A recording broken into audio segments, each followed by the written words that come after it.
자, 오늘 이 마태복음 2장은 예수님이 탄생을 하셨을 때에 일어났던 한 풍경을 이 마태가 기록을 하고 있습니다. 여기는 다양한 인물들이 나오는데요. 우선 동방 박사들, 우리가 잘 아는 동방 박사들, 그리고 헤롯 왕이 나오고요. 그 다음에 서기관과 대제사장들이라는 이 종교 지도자들이 등장하고 있습니다. 이 세 인물을 우리가 좀 살펴보면 흥미로운 또 교훈을 우리 얻을 수 있습니다. 먼저 동방 박사들이 나오는데요. 이 동방 박사, 이 동쪽으로부터 온 아나톨레라는 단어를 쓰는데 동쪽이라는, 동쪽에서 온 박사들이다. 오늘날로 치면 이란입니다. 이란, 페르시아, 이런 아라비아, 뭐 여러 논란은 있습니다만 일반적으로 이란 쪽이 아닌가, 페르시아 쪽이다 이렇게 봅니다. 이 동방 박사들이라는 말은 동양의 지혜자들, 그런 의미, 지혜를 가진 사람들. 그러나 일반적으로는 천문학을 하는 사람들입니다. 천문학을 하는 사람들이고 별을 연구하고 어떤 특별한 천체의 별들을 통해서 세상사를 예측하는 역할을 하는 학자이면서 또 철학을 공부하기도 하고 점성술을 겸하여 공부하는 사람들. 그래서 이 동방 박사들이라고 알려져 있습니다. 동방 박사가 몇 명이 이제 왔는가? 주로 우리는 어릴 때에 성극을 할 때 3명이 나왔습니다. 성경에 전혀 3명은 근거가 없습니다.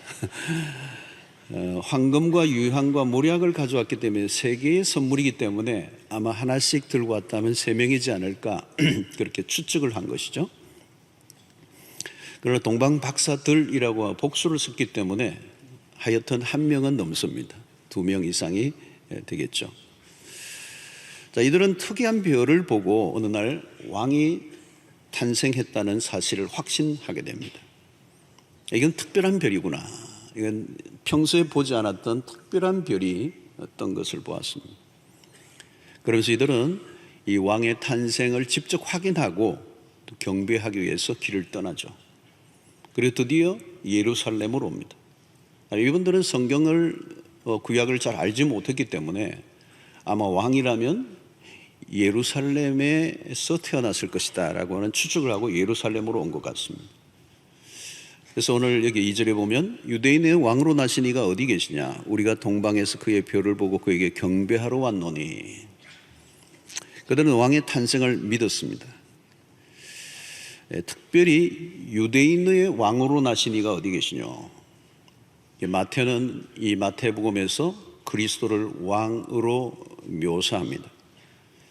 그리고 유대인의 왕으로 묘사를 하죠. 이 동방 박사들 유대인의 왕이라고 했지만 그리스도는 유대인의 왕이 아니라 왕 중의 왕이시고 모든 온 땅을 다스릴 왕이시죠. 여기서 놓치지 말아야 하는 것은 동방 박사들이 이방인이었다는 것입니다. 그래서 마태가 의도적으로 이 그리스도의 탄생에 이방인을 끌어들이고 있습니다. 자, 이것은 그리스도의 탄생에 이방인들이 참여함으로 그리스도의 오심이 유대 민족에만 속한 것이 아니다라는 것을 암시하는 겁니다. 이 동방 박사들이 먼 나라에서부터 찾아온 것은 이제 온 인류, 유대인만이 아니고 온 인류를 구원할 메시아임을 알리고자 하는 의미에서 마태는 초기에 동방 박사들을 가장 먼저 배치하고 있습니다. 그리스도는 모든 민족들로부터 경배를 받기에 합당하신 분이시다는 겁니다. 그리고 그들이 바친 예물을 통해서도 그것이 충분히 입증됩니다. 3가지 선물이 상징하는 것은 무엇입니까? 황금은 왕으로, 유황은 하나님으로, 그리고 몰약은 인간으로 오신 예수를 상징하는 것입니다. 자, 동방 박사들이 아기 예수를 찾아온 목적은 경배하기 위하여, 그를 경배하기 위하여.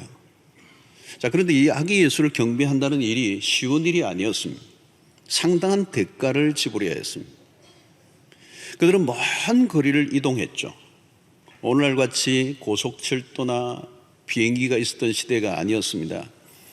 주로 낙타를 교통수단으로 삼았다면 그 멀고 먼 길을, 그 별을 보고 찾아왔다는 것은 상당한 대가를 지불한, 희생을 치루었다고 볼 수가 있습니다. 자, 그러나 그들은 이 대가를 치룰 수 있었던 것은 왕을 만나고자 하는 갈망이 있었기 때문입니다.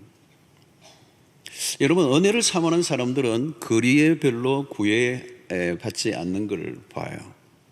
우리 교회도 이 특세가 이제 되면 특세도 보면 그 은혜를 사모하기 때문에 아주 먼 곳에서, 제가 보니까 거제도 같은 데서도 다리를 수없이 건너서 오시는 분들이 계세요. 멀리서 오시는 분들이.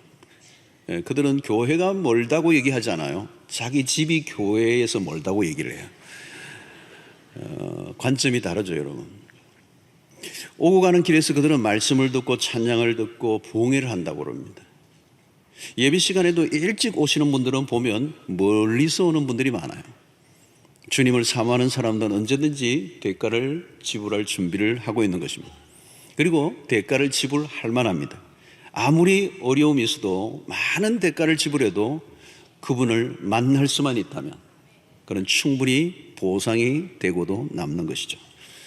자, 오늘 11절에 보면 집에 들어가 아기와 그의 어머니 마리아가 함께 있는 것을 보고 엎드려 아기께 경배하고 보배함을 열어 황금과 유향과 모략을 예물로 드리니라. 동방 박사들은 아기 예수를 마땅히 아기 예수는 경배를 받으셔야 할 분임을 알았습니다. 그들은 예수를 보자마자 엎드려 경배하는 것, 자기들의 예물을 주 앞에 올려놓습니다. 여러분, 여기에 주님을 만나고자 한 사람들은, 만나고자 갈망하는 사람들은 주님을 만나게 되었습니다. 그들이 별의 인도를 따라 예수에게까지 간 것은 그 만나고자 하는 열망을 가진 그 동방 박사들을 하나님께서 별을 통하여 그들을 인도해 주셨던 거죠. 자, 여러분, 오늘 이 시대에 오늘 우리가 과연 주님을 간절히 찾고 그분을 기다리는 자인가 한번 질문을 해볼 필요가 있습니다. 오늘 9절과 10절에 보면 박사들이 왕의 말을 듣고 갈새 동방에서 보던 그 별이 문득 앞서 인도하여 가다가 악이 있는 곳 위에 머물러 서 있는지라. 그들이 별을 보고 매우 크게 기뻐하더라. 자, 이것이 어떤 현상이었는지 정확히 알 수는 없지만 특이한 어떤 자연 현상이 일어난 것으로 보입니다. 그 별이 문득 앞서 인도하다가 악이 있는 곳 위에 머물러 서 있었습니다. 마치 이것은 이스라엘 백성들이 광야에서 불기둥과 구름기둥으로 하나님이 인도해 주셨던 것을 연상하게 합니다. 동방 박사들은 이 별을 통하여 하나님의 특별한 인도를 받습니다. 어두운 밤 하늘에 유난히 반짝이는 그 별은 곧 그리스도를 상징하는 겁니다. 동방 박사들이 길을 잃지 않고도 그 먼 길을 걸어갈 수 있었던 것은 이 별의 인도가 있었기 때문이에요. 여러분, 이 별의 인도를 받아 그리스도에게 나아간 이 모습은 아주 상징적인 의미를 보여줍니다. 오늘 이 답답하고 어두운 세상, 앞길을 알 수 없는 예측 불허의 세상을 살아가는 오늘 우리에게 예수 그리스도는 밤하늘의 별과 같습니다. 어두운 밤길을 걷는 이에게도 그 별이 길이 되고 빛이 되어 주셨던 것처럼 오늘 또 우리의 인생의 어두운 길을 걸어갈 때 별처럼 빛나는 그리스도께서 우리의 삶을 인도해 주셔서 길을 잃지 않는 은혜가 있게 되기를 축원합니다. 이 동방 박사들은 기뻐했다는 거죠. 그리스도를 만난 자들에게 찾아오는 놀라운 반응은 그분을 예배하고 또 그분으로 인하여 기뻐하는 모습입니다. 여러분, 성탄에 우리에게 주어지는 놀라운 축복은 기뻐하는 것입니다. 기다린 만큼 기쁨이 클 것입니다. 그리고 대가를 지불한 만큼 기쁨도 넘칠 것입니다. 그리스도를 사모하고 그리스도를 찾고 그리스도를 만난 사람들, 그들에게는 기쁨이 넘치게 될 줄로 믿습니다. 이번 성탄절에 여러분 그리스도로 인하여 그분을 만나고 그분으로 인하여 기뻐하는 성탄 되시기를 축원합니다. 자, 이 두 번째 출연하는 사람은 헤롯 왕인데요, 이 헤롯 왕의 행동이 흥미롭습니다. 오늘 3절에 보면 헤롯 왕과 온 예루살렘이 듣고 소동한지라 그랬습니다. 자, 왜 소동을 했을까요? 왕이 여기 있는데 또 왕이 어디서 태어났다는 말인가?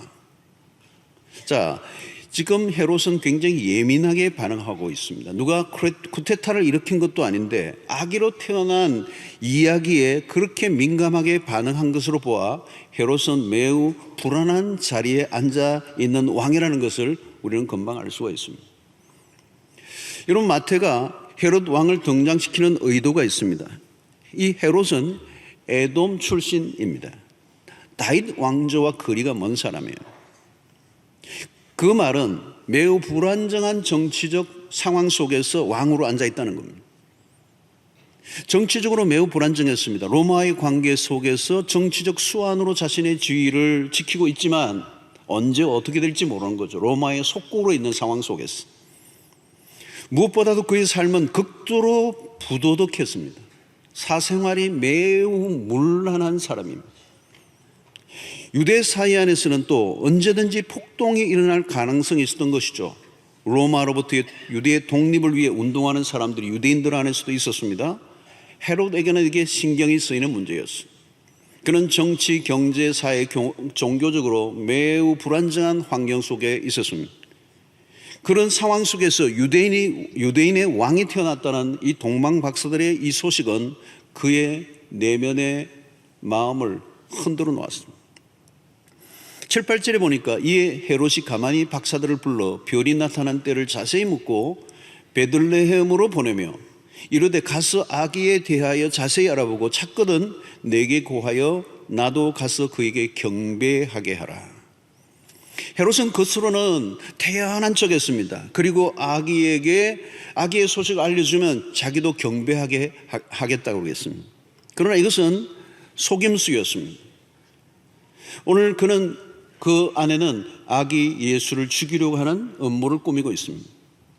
오늘 여기에 소동이 일어났다는 표현을 앞부분에서 했는데요. 이 소동이라는 말은 혼란스럽게 하다, 무엇을 격동하게 하다, 괴롭히다라고 하는 뜻이 있습니다.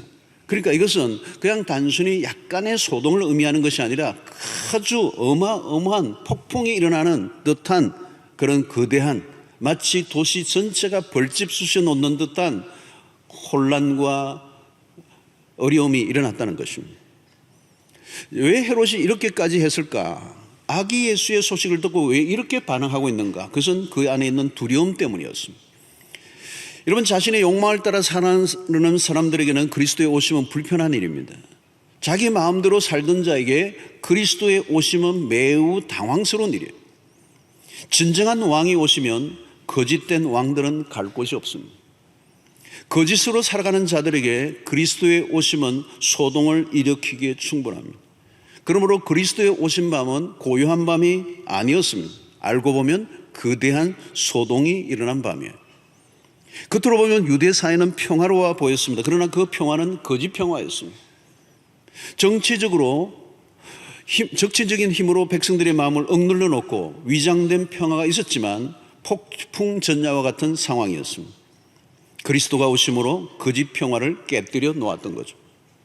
백성들이 가졌던 환멸의 실체를 드러내기에 충분했습니다. 왕인데 흔들리고 있는 것, 누가 보아도 헤롯이 되었습니다.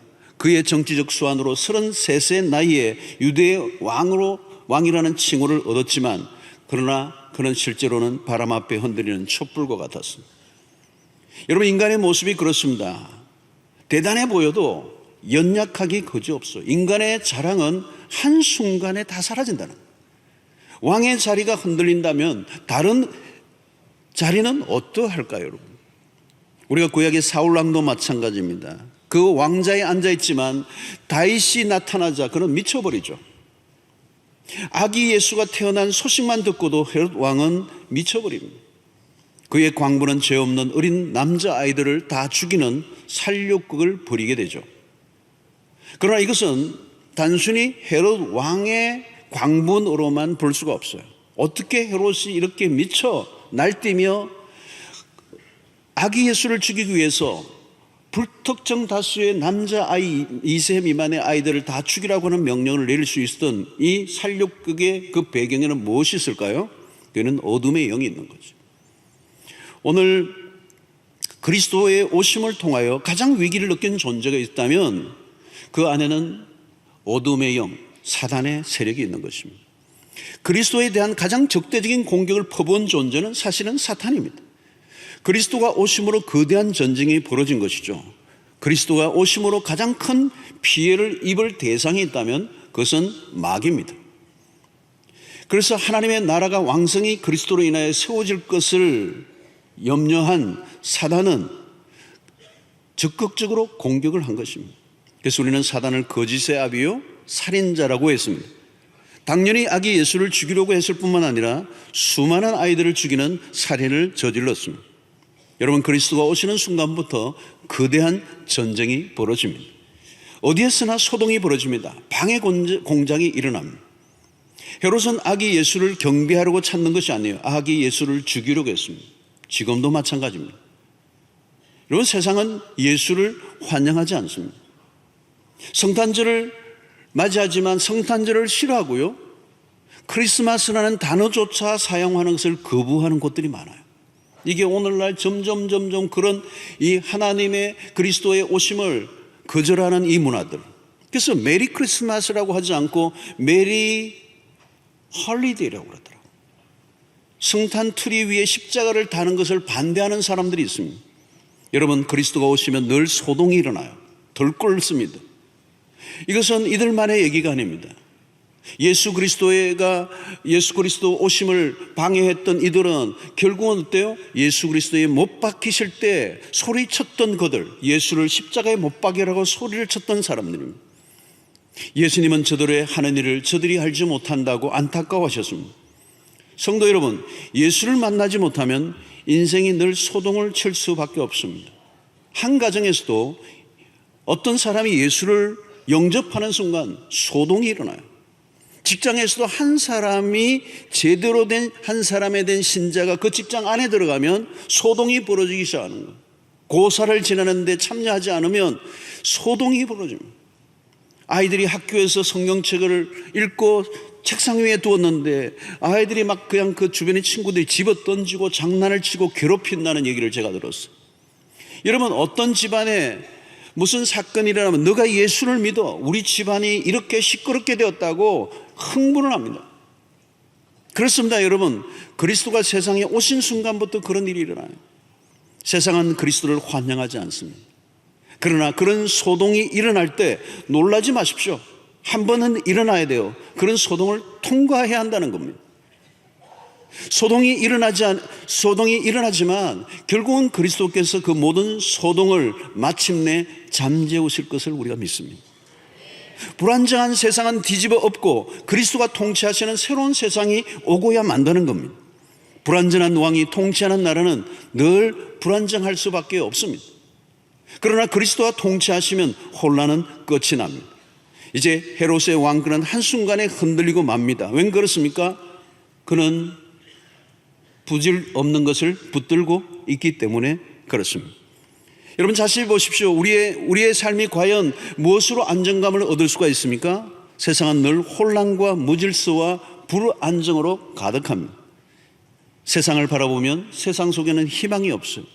어떤 사람에게는 그리스도의 탄생의 소식이 절망을 안길 수가 있습니다. 그러나 그리스도만이 진정한 평화를 주십니다.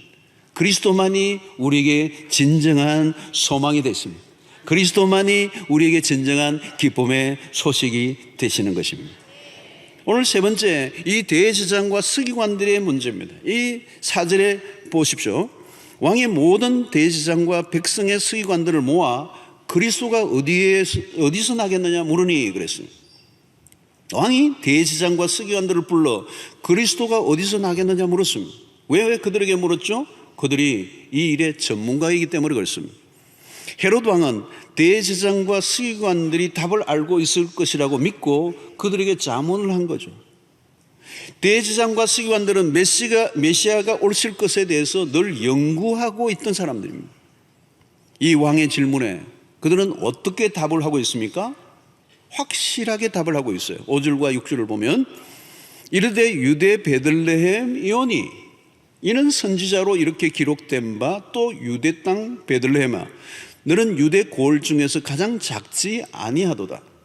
내게서 한 다스리는 자가 나와서 내 백성 이스라엘의 목자가 되리라 하였음이니라 그랬습니다. 자, 여러분, 이 구절은 지금 대제사장과 서기관들이 헤롯의 질문에 답을 한 이 말씀은 미가서 5장 2절의 말씀을 이들이 인용하고 있습니다. 미가 선지자는 누구입니까? 미가 선지자는 그리스도가 오시기 전 800년 전의 선지자입니다.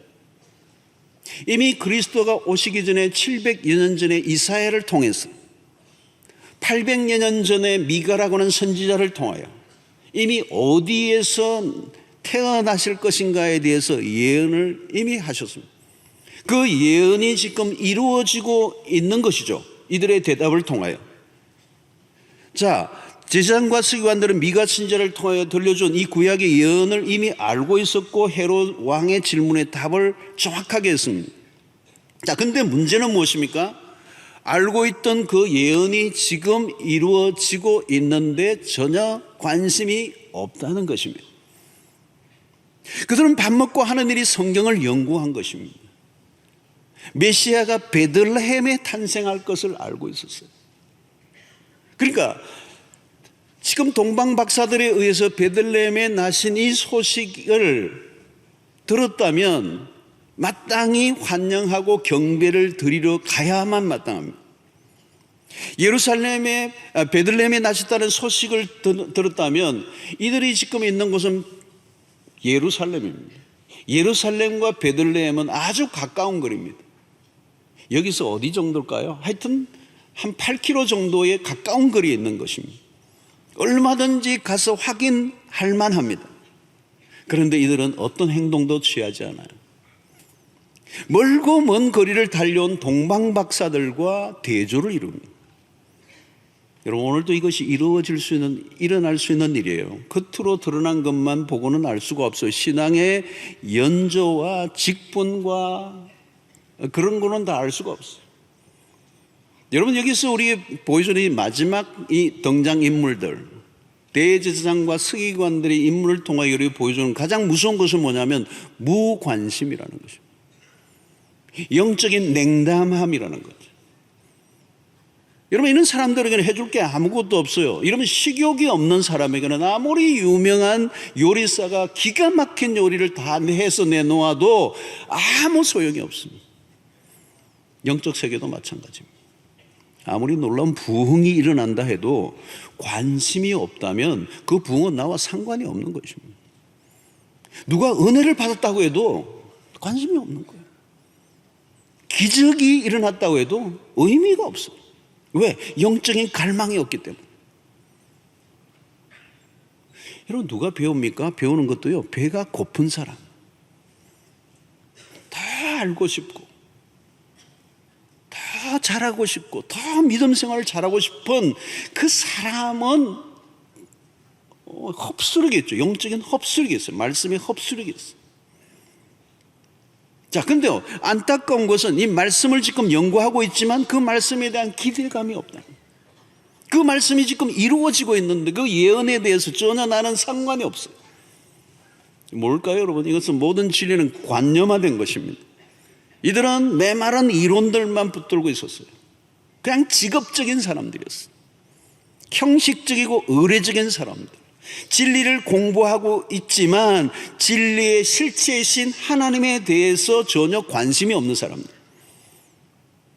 신학자들 가운데도 여러분 그런 사람들이 있습니다. 신학이라는 학문을 할 뿐이지 하나님을 믿지 않는 신학자들 많습니다, 여러분. 도리어 성경을 인간의 이성으로 난도질하고 훼손하며 성경의 본래 의미를 바꾸어 버리는 죄까지 범합니다. 그냥 지식을 추구하는 지식인에 불과하지 하나님에 대해서 관심을 갖고 있지 않는, 그래서 자기의 신학적 지식을 자랑하는 지성이 우상이 되어 있는 사람들. 성경을 여러분 많이 아는데 그리스도를 전혀 닮지 않을 수도 있습니다. 성경을 배우고 가르치는데 삶은 점점 더 망가져 갈 수도 있습니다. 이유는 뭘까요? 그냥 지식입니다. 그냥 학문입니다. 그들은 영적인 우월감을 가지고 시대의 지도자로 자처했습니다. 냉담한 이런 종교인들은 어느 시대나 있어 왔습니다. 사무엘 시대도 마찬가지입니다. 엘리 제사장이 그런 예입니다. 제사장직은 하나의 직업으로 삼고 있었을 뿐 영적 생명력을 다 잃어버린. 그래서 그 시대가 영적으로 어둠이 휩싸여져 있었던 것이죠. 성전과 제사장의 기능과 목적이 상실되어 버린 모습. 이것은 사사기에서도 있고 우리는 구약의 모든 역사 속에서 자주자주 확인하는, 우리가 말라기스를 통해서도 살펴왔던 것과 같이 우리는 자주자주 확인하는 대목입니다. 여러분, 예수님의 탄생 시기도 마찬가지입니다. 본문에 등장한 대제사장과 서기관들의 모습은 당시의 영적인 분위기를 잘 대변합니다. 그들은 메시아에 대한 연구는 하고 있었지만 메시아를 기다리고 있지는 않았다는 거예요. 결국 이런 냉담함이 나중에 그리스도를 십자가에 못 박는 단계로 발전되고 말았습니다. 성도 여러분, 오늘 우리 안에는 이런 영적인 갈망이 있는가? 그리스도에 대한 갈증을 갖고 있는가? 여러분, 우리 교회는 대체로 은혜 생활을 열심히 하려고 오신 분들이 많아요. 그리고 많은 예배와 집회들을 기대함으로 적극적으로 참여하는 분들이 많은 교회입니다. 은혜가 있는 교회. 그렇다고 해서 모든 사람이 그렇지는 않을 수도 있어요. 왜냐하면 큰 교회를 선택하는 이유 중에 하나가 나는 그냥 편안히 조용히 숨어 있고 싶어서 다니는 분들도 있기 때문에. 우리 교회 처음 부임해온 교육자들은요, 올해 1년 차들부터 보면요, 이 예배와 이 지금 우리 주일날 드려지는 예배와 철야기도 이런데요, 너무도 은혜를 받아요. 제가 이렇게 옆으로 보니까 막 지금 충격을 받았어요. 어떻게 이런 교회가 있느냐. 그런데 다 그런 것은 아니지만 사역을 이제 1년, 2년, 3년, 4년 하다 보면 자신도 모르게 시큰둥해지는 분이 간혹 나와요. 예배나 기도에도 또 다른 하나의 사역이 되어버리고 영적 갈망보다는 사역에 지쳐 교육자이지만 영적 사각지대에 놓여 있는 경우들이 있습니다. 성도들도 마찬가지입니다. 교회를 오래 다니다 보면 자칫하면 그냥 다니는 거예요. 그냥 다니는 거예요. 영적인 갈망이 없어. 처음에는 눈이 반짝반짝했는데 세월이 지나면서 난 다 알아. 더 이상 갈 곳이 없는 사람처럼, 더 이상 영적인 성장을 하지 않은 채 교회 생활만 겉으로 세련되어져 가는 모습. 여러분, 영적인 갈망이 식으면 우리의 신앙은 화석화되고 맙니다. 몸이 건조한 종교화가 일어납니다. 제가 요즘 칼럼, 수영 넣으신 분이 칼럼 쓰는 게 다 그 얘기예요. 무서운 일입니다. 누구보다도 먼저 예수를 맞이하고 예배해야 할 사람들이 예수의 탄생의 소식에 전혀 반응하지 않고 있는 대제사장과 서기관들의 모습. 혹시 오늘 우리는 아닌지. 먼 곳에서 예물을 들고 찾아와 마침내 아기 예수께 경배한 동방 박사들과 얼마나 대조됩니까? 그들은 이방인이에요.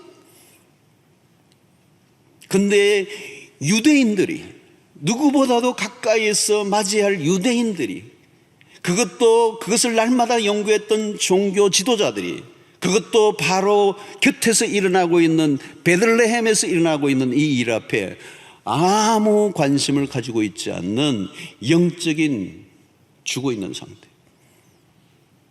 여러분, 우리는 의의 인물들이 하나님을 진실되게 섬기는 것을 보게 됩니다. 이런 난 사람들이 아니라, 여러분 나중에 천국 가면요 이상한 일들을 벌어질 거예요. 천국 가면 3번 놀랜다고 그러잖아요. 아니, 첫 번째 놀라는 건 그 사람 어디 갔느냐는 거죠. 안 왔어. 혼자 예수 다 믿는 것 같아 보였는데 그 사람이 안 왔어요. 안 보여요. 그래서 놀란다는 거. 아무리 찾아도 눈 닫고 봐도 없어. 또 두 번째 놀란 건 뭐예요? 아니, 저분도 왔네. 숨어있던 무명의 사람, 아무도 알아주지 않았던 사람이에요. 근데 그분이 온 거예요. 세 번째 놀라는 건요, 뭐죠 여러분? 나도 왔네. 내가 왔네. 내가 왔네.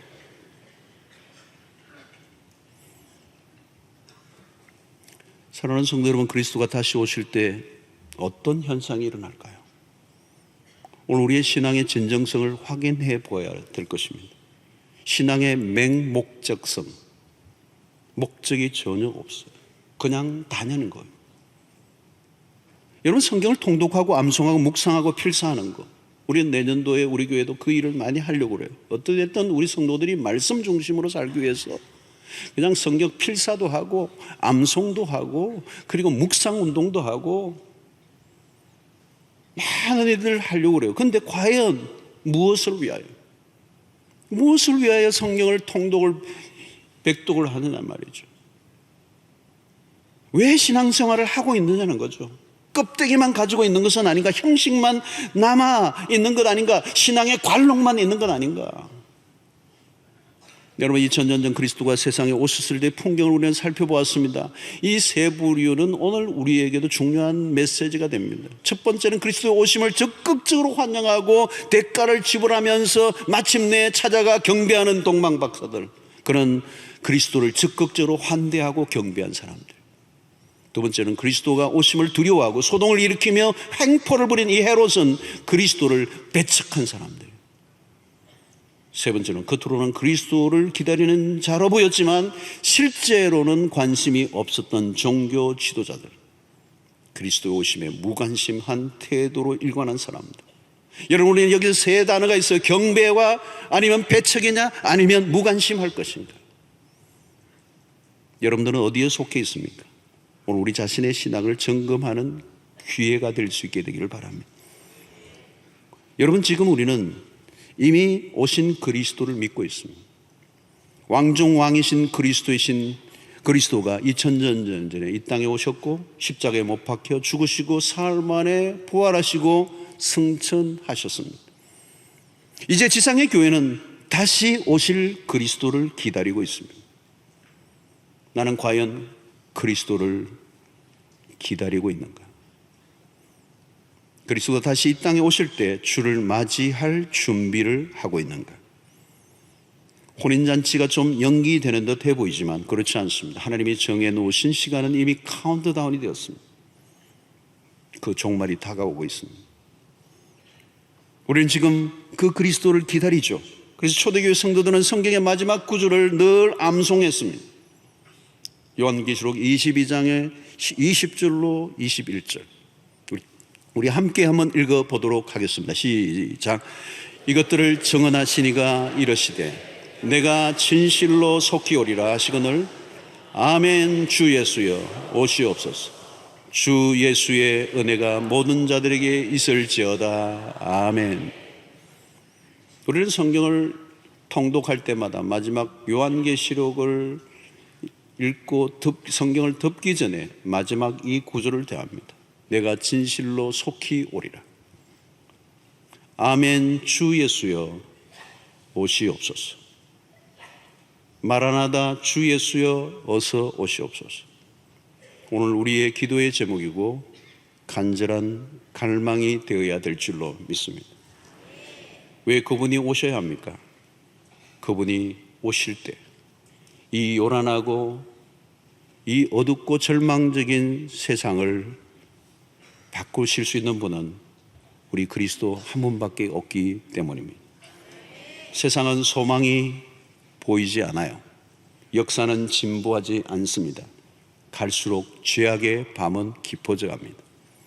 세상이 어두워져 갈수록 밤하늘의 별을 보고 그리스도의 오심을 알아차렸던 동방 박사들처럼 우리도 깨어 이 시대의 징조들을 바라보며 민감하게 재림의 예수를 맞이하는 성도들 될 수 있게 되기를 축원합니다. 신랑을 사랑하는 신부라면 그 신랑을 기다리는 것이 마땅합니다. 그러므로 우리는 깨어 있어야 할 것이고 그분을 갈망해야 합니다. 그리고 우리의 신앙의 핵심은 언제나 주 예수여 어서 오시옵소서. 종말 신앙으로 무장해야 합니다.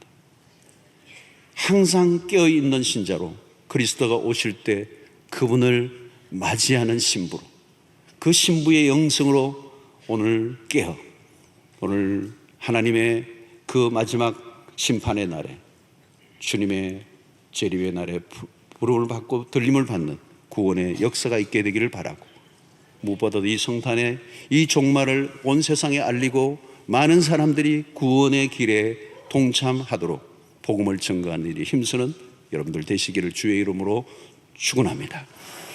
하나님 아버지, 이 성탄에 우리는 어디에 놓여 있는가를 오늘 이 본문을 통하여 우리의 자신을 한번 확인하게 해 주시고, 주님을 기꺼이 경배하기 위하여 대가를 지불했던 동방박사의 삶을 우리가 본받게 하시고, 주님이 오심에도 여전히 무관심하고 냉담하게 보였던 그런 어리석은 모습이 오늘 우리에게 없는지 다시 한번 우리를 성찰하고 주님 앞에 더 가까이 나아가는 기회가 될 수 있도록 은혜를 베풀어 주시옵소서.